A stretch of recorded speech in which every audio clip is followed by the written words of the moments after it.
নমস্কার বন্ধুরা, দিবার রান্নাঘরে তোমাদেরকে স্বাগত।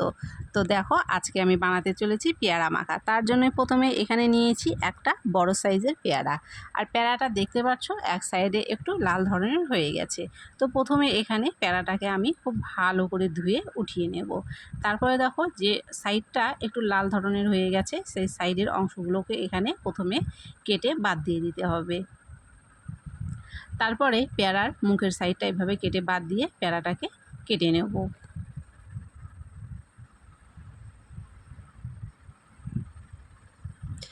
একটা ছুরির সাহায্যে প্রথমে পেয়ারাগুলোকে একটু লম্বা করে কেটে নিয়ে তারপরে ছোট ছোট টুকরো করে নিতে হবে।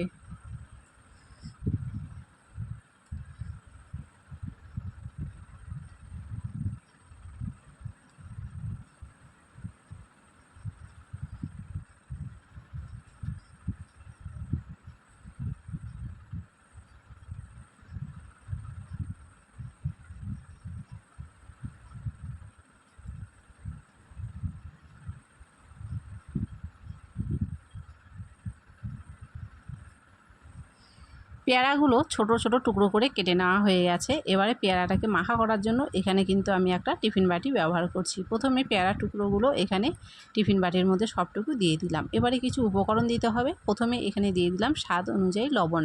তো আমি সাদা লবণ ব্যবহার করেছি, তোমরা চাইলে কিন্তু এখানে বিট লবণ ব্যবহার করতে পারো। তারপরে যেহেতু একটু ঝালঝাল হবে সেই জন্য একটু মিষ্টির পরিমাণটা বেশি দিতে হবে। তারপরে দিয়ে দিলাম এখানটায় লঙ্কার গুঁড়ো। আর এখন এর স্বাদ আরও বাড়ানোর জন্য দিয়ে দিতে হবে এখানে কাসুন্দি। পরিমাপ মতো কাসুন্দি দেওয়ার পরে টিফিন বাটির মুখটা এভাবে ঢাকনা দিয়ে ঢেকে ভালো করে ঝাঁকিয়ে নিতে হবে। তাহলে দেখবে সবগুলো পেয়ারার গায়ে কিন্তু সমানভাবে সবগুলো উপকরণ মিশে গেছে। তো রেডি হয়ে গেল পেয়ারা মাখা। এখন একটা প্লেটের মধ্যে ঢেলে নিলেই কিন্তু এটা রেডি হয়ে গেল।